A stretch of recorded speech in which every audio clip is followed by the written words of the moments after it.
राज्यातल्या अनेक बड्या नेत्यांच्या सुरक्षेत कपात झालेली आहे। राज ठाकरेंची झेड सिक्युरिटी काढण्याचा निर्णय घेण्यात आलेला आहे। तर विरोधी पक्षनेते देवेंद्र फडणवीसांच्या देखील सुरक्षेत आता कपात करण्यात आलेली आहे। त्यांच्यासोबतच चंद्रकांत पाटील, प्रवीण दरेकर, प्रसाद लाड यांच्या सुरक्षेतही कपात करण्यात आली आहे। ठाकरे सरकारने एक अत्यंत महत्त्वाचा आणि मोठा निर्णय घेतलेला आहे।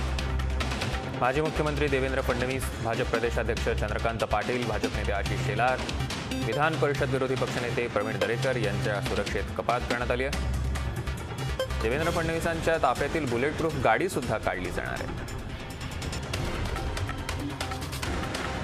तर अत्यंत मोठा निर्णय आहे हा आणि याच्यावर आता विरोधी पक्ष नेमकं काय आपलं मत व्यक्त करतो, प्रतिक्रिया देतो हे बघणं अत्यंत महत्त्वाचं ठरणार आहे। राज ठाकरेंची झेड सिक्युरिटी सुद्धा काढण्याचा निर्णय घेण्यात आलेला आहे। बघतोय की राज्यातील बड्या नेत्यांच्या सुरक्षेत कपात करण्यात आलेली आहे। विशेषतः राज ठाकरेंची झेड सिक्युरिटी काढण्यात येणार आहे। देवेंद्र फडणवीसांच्या सुद्धा सुरक्षेत कपात करण्यात येणार आहे आणि देवेंद्र फडणवीसांकडे जी बुलेट प्रूफ गाडी त्यांच्या ताफ्यात आहे ती सुद्धा काढली जाईल। देवेंद्र फडणवीसांसोबतच चंद्रकांत पाटील, प्रवीण दरेकर, प्रसाद लाड यांच्या सुरक्षेत देखील कपात करण्यात आली।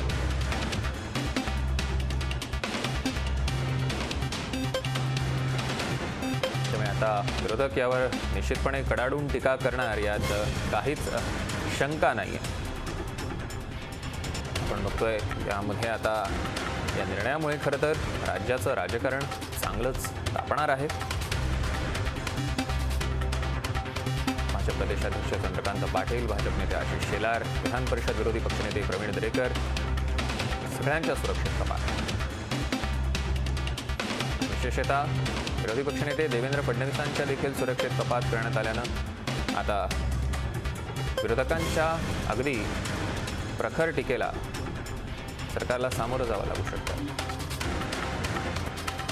निवृत्ती बाबर आपले प्रतिनिधी आपल्यासोबत फोनलाईनवरून जोडले गेले आहेत, त्यांच्याकडून अधिकची माहिती घेऊया। निवृत्ती, काही महत्त्वाच्या नेत्यांच्या आणि खरं तर राज्यातल्या बड्या नेत्यांच्या सुरक्षेत कपात करण्यात आलेली आहे, काय सांगाल?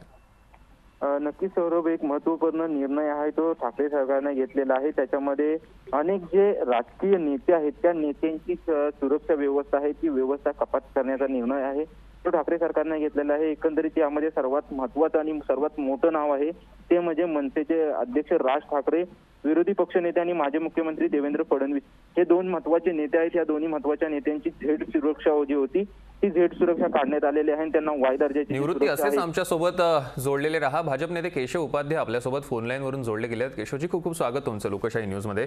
आपण बघतोय की ठाकरे सरकारनं काही महत्त्वाच्या नेत्यांच्या सुरक्षेत कपात करण्यात आलेली आहे। खरं तर त्यांनी कपात केलेली आणि यात देवेंद्र फडणवीसांचं सुद्धा नाव आहे। त्यांच्या ताफ्यातली खरं तर बुलेट प्रूफ गाडी सुद्धा काढलेली आहे। आपली काय प्रतिक्रिया? ठाकरे सरकारचं हे त्या प्रवृत्तीचा सूडबुद्धीचं राजकारण आहे। पण आज या निमित्ताने सांगायचं होतं की आपण पाहतो आहोत की मुख्यमंत्री घरात बसले असताना मान देत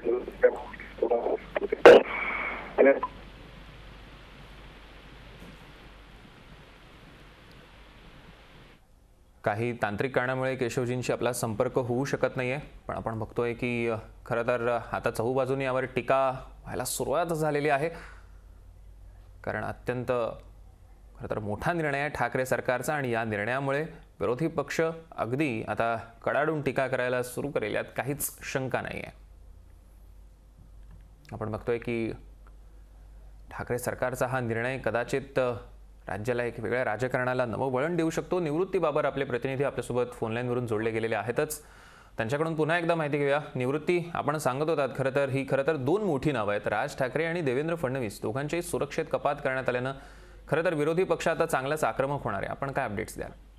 नक्कीच सौरभ, खरं तर राज ठाकरे आणि देवेंद्र फडणवीस यांच्यासोबतच भाजपचे प्रदेशाध्यक्ष चंद्रकांत दादा पाटील असतील किंवा देवेंद्र फडणवीस यांच्या पत्नी अमृता फडणवीस असतील किंवा विरोधी पक्षनेते विधान परिषदेचे विरोधी पक्षनेते प्रवीण दरेकर असतील, अशा अनेक भाजपच्या नेत्यांची आहे ती सुरक्षा काढण्यात आलेली आहे। सर्वात महत्त्वाचं म्हणजे जे नारायण राणे हे वेगवेगळी स्टेटमेंट करून चर्चेचा विषय ठरलेले असतात त्यांच्या देखील सुरक्षेमध्ये राज्य सरकारने कपात केलेली आहे। त्याच्यामुळे एकंदरीत असं कुठेतरी म्हटलं जात आहे महाविकास आघाडी सरकारने भाजपच्या नेत्यांचं सुरक्षा कपात करून नक्की त्यांना साध्य काय करायचं आहे हे सर्वात महत्त्वाचा प्रश्न आहे.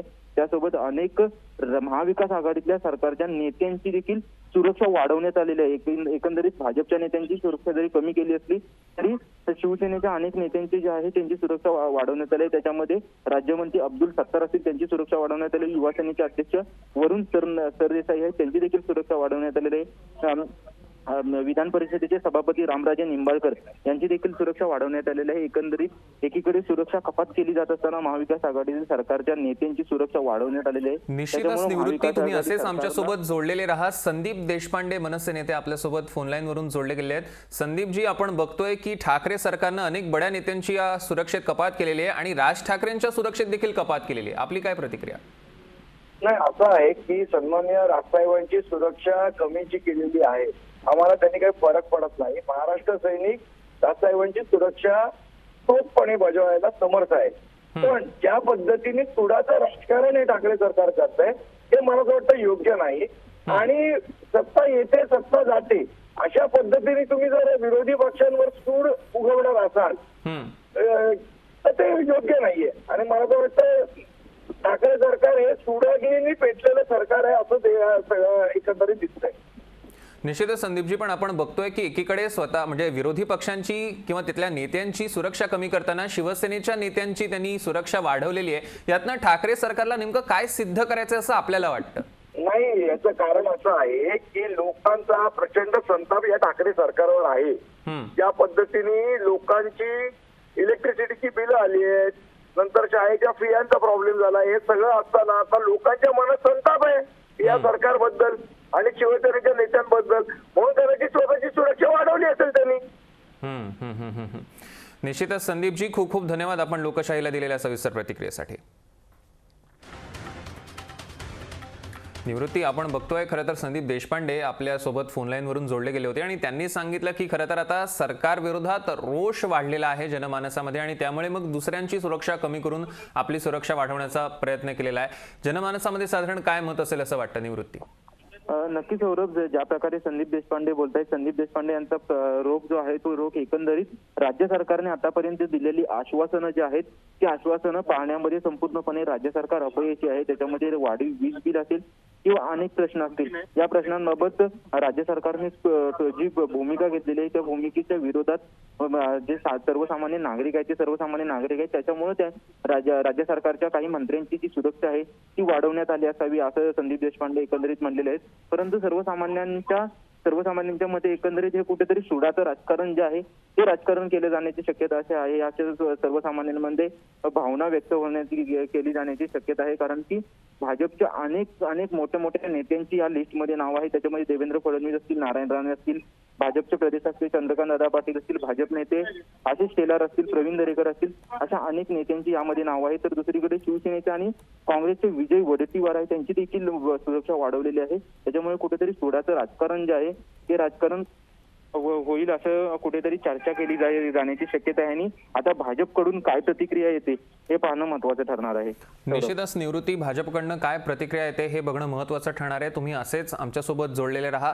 प्रेक्षकांना आम्ही सांगू इच्छितो की ही सध्याची सगळ्यात मोठी बातमी आणि ह्याने कदाचित राज्याचं राजकारण आता एक वेगळं वळण घेण्याची शक्यता आहे. राजकीय जे विरोधक आहेत सरकारचे ते हा आता मुद्दा लावून धरू शकतात, कारण हे सुडाचं राजकारण असल्याची प्रतिक्रिया आता विरोधी पक्षांकडून उमटायला सुरुवात झालेली आहे. तशा पद्धतीचे सूर आता उमटायला सुरुवात झाली आहे. आपण बघितलं संदीप देशपांडे मनसे नेते आपल्यासोबत बोलत होते. त्यांनी सांगितलं की ठाकरे सरकार विरोधात जो काही जनमानसामध्ये रोष वाढलेला आहे त्या रोषाला कुठेतरी सामोरं जाण्यासाठी ठाकरे सरकार हे स्वतःची सुरक्षा वाढवण्याचा, स्वतःच्या सरकारमधील नेत्यांची सुरक्षा वाढवण्याचा प्रयत्न करतात आणि म्हणूनच या सगळ्या बड्या नेत्यांची सुरक्षा काढून घेतली असं संदीप देशपांडे यांचं म्हणणं आहे. त्याचसोबत ठाकरे सरकार हे सुडाचं राजकारण करत आहे असं देखील देशपांडे म्हणाले.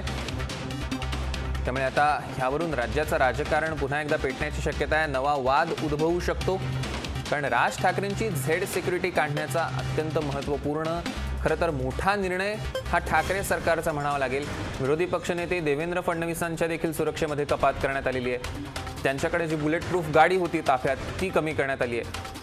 देवेंद्र फडणवीस यांच्या पत्नी अमृता फडणवीसांच्या देखील सुरक्षेत कपात करण्यात आलेली आहे. प्रसाद लाड भाजपचे नेते आपल्यासोबत फोन लाईनवरून जोडले गेलेले आहेत. त्यांच्याकडून त्यांची प्रतिक्रिया जाणून घेऊया. प्रसादजी, खूप खूप स्वागत तुमचं लोकशाही न्यूजमध्ये. आताच एक मोठी बातमी येते, बड्या नेत्यांच्या सुरक्षेत कपात करण्यात आलेली आहे. विशेषतः विरोधी पक्षातले म्हणजे देवेंद्र फडणवीस असतील किंवा मग प्रवीण दरेकर असतील, चंद्रकांत पाटील यांच्या सुरक्षेत ठाकरे सरकारनं कपात केली आहे. आपली काय प्रतिक्रिया? अशा प्रकारची सुरक्षा काढणं हे एक प्रकारचं विंडक्टिव्ह राजकारण हे महाआघाडी सरकार करते. एक माजी मुख्यमंत्री म्हणून Z+ दर्जाची सुरक्षा देण्याचा मान हा माजी मुख्यमंत्र्यांना असतो.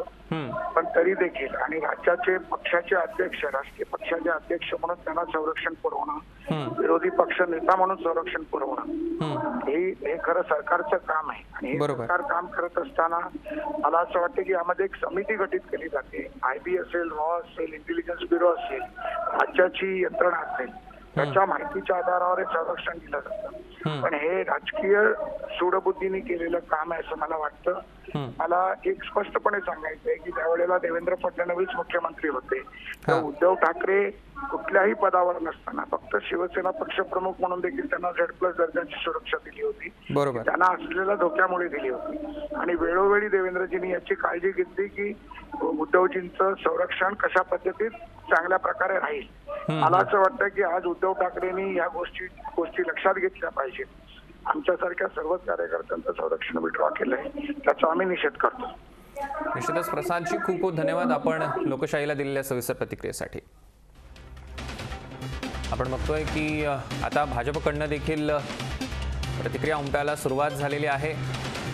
भाजपनं त्यांच्या काळातल्या देखील काही दाखले दिले आणि सांगितलं की जेव्हा उद्धव ठाकरे हे मुख्यमंत्री नव्हते, जेव्हा फक्त शिवसेना पक्षप्रमुख होते, तेव्हा देखील त्यांची सिक्युरिटी ही देवेंद्र फडणवीसांनी अबाधित ठेवलेली होती. त्यांच्या सुरक्षेची नेहमी काळजी घेतली होती. मग आताच नेमकं असं का होतंय?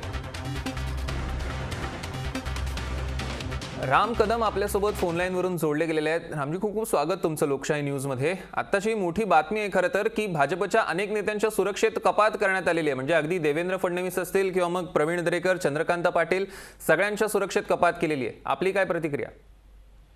मागील 1 वर्षाच्या कालखंडामध्ये भाजपा नेत्यांनी ज्या पद्धतीनं आक्रमकपणे, प्रखरतेने या महाराष्ट्रातल्या 3 पक्षांचा भ्रष्टाचार, त्यांचं अपयश महाराष्ट्राच्या जनतेसमोर मांडलं. म्हणजे कोकणात चक्रीवादळ झालं असेल, ज्या शिवसेनेला कोकणानं भरभरून दिलं, त्या शिवसेनेनं सत्ता असताना देखील कोकणाला दमडीची मदत केली नाही. महाराष्ट्रातला शेतकरी अपेक्षेनं वाट पाहत होता, त्या शेतकऱ्याला देखील मदत करायला हे महाराष्ट्राचं कुचकामी सरकार कमी पडलं. कोरोना कालखंडात तडफडून अनेकांचे मृत्यू झाले, त्या पीडित कुटुंबाला देखील हे सरकार मदत करू शकलं नाही. आपण कालची घटना पाहिली की चिमुकल्या ताना बाळांचा जीव या सरकारच्या निष्काळजीपणामुळे गेला. तो मृत्यू नव्हता तर ती हत्या होती. त्याही बाबतीमध्ये सरकारनं 1 कोटीची त्यांना प्रत्येक कुटुंबाला मदत करणं आवश्यक होतं, फक्त 5 लाखाची मदत केली. अशा अनेक गोष्टी भाजपाचे नेते या सरकारचा भ्रष्टाचार लोकांसमोर मांडत राहिले. त्यामुळे सुडाच्या भावनेतून या सरकारनं ही कारवाई केली. जेव्हा कोणाला किती सुरक्षा द्यायची, किती वाढवायची, किती कमी करायची हे पोलीस ठरवत असतात. आणि जेव्हा स्वतः IPS अधिकारी म्हणत आहेत सरकारला की यांची सुरक्षा कमी करणं, काढणं योग्य नाही, त्यानंतर देखील हे महाराष्ट्राचं सरकार सोडाच्या भावनेतून हा निर्णय घेत असेल तर हे अत्यंत दुर्दैवी आहे. कोणाकोणाचा आवाज तुम्ही दाबणार आहात, लोकांची दिवसा ढवळ्या तुम्ही घरं तोडता आहात, लोकांना तुम्ही ज्या पद्धतीनं छळता आहात. सोनू सूद त्यानं गोरगरीब मजुरांना मदत केली, काय अपराध होता? त्याच्या हॉटेलला तुम्ही नोटीस पाठवली. क्वारंटाईन कालखंडामध्ये त्याचं हॉटेल तुम्ही वापरलं, तेव्हा ते हॉटेल योग्य होतं. तुमची गरज संपली, आता हॉटेल ते अनथराईज झालं. काय लावलंय तुम्ही? पत्रकारांना तुरुंगात डांबाल, भाजपाचे नेते पायाला भिंगरी लावून आदरणीय विरोधी पक्ष नेते देवेंद्र फडणवीस साहेब आहेत, चंद्रकांत दादा आहेत, प्रवीण दरेकर जी आहेत, महाराष्ट्राच्या गावागावात कानाकोपऱ्यात फिरत आहेत. हे महाराष्ट्र सरकारचे मंत्री स्वतःचे बंगले सोडायला तयार नाहीत. तर असे फिरणारे भाजपाचे नेते, भ्रष्टाचार लोकांसमोर मांडणारे भाजपाचे नेते हे कुठेतरी या सरकारच्या डोळ्यात खुपत आहेत. आणि म्हणूनच सुडाच्या भावनेतून ती सुरक्षा कमी करण्याचं दुस्साहस केलंय. शत्रुघ्न सिन्हा कुठलं राजकीय पद आहे? काही राजकीय पद नाही, केवळ भाजपचे विरोधी आहेत. शत्रुघ्न सिन्हाची सुरक्षा वाढवली जाते. वा रे वा, ही काय मनमानी आहे. अरे एक लक्षात ठेवा, ही काही प्रायव्हेट लिमिटेड कंपनी नाही, ही महाराष्ट्राच्या 11 कोटी जनतेचं हे महाराष्ट्र राज्य आहे. निश्चित. अशा पद्धतीनं तुम्हाला मनमानी करता येणार नाही आणि ही अशी मनमानी महाराष्ट्राची जनता दीर्घकाळ सहन देखील करणार नाही. तोडाचं राजकारण मागच्या वर्षभरापासून दररोज आम्ही पाहतो आहोत. किती खरंय. उंचीचा सूड आहे यांचा, अतिशय दुर्दैवी आहे. आणि म्हणून महाराष्ट्राच्या सरकारला ही महाराष्ट्राची जनता लवकरच धडा शिकवेल. निश्चितच राम कदमजी, खूप खूप धन्यवाद आपण लोकशाहीला दिलेल्या सविस्तर प्रतिक्रियेसाठी.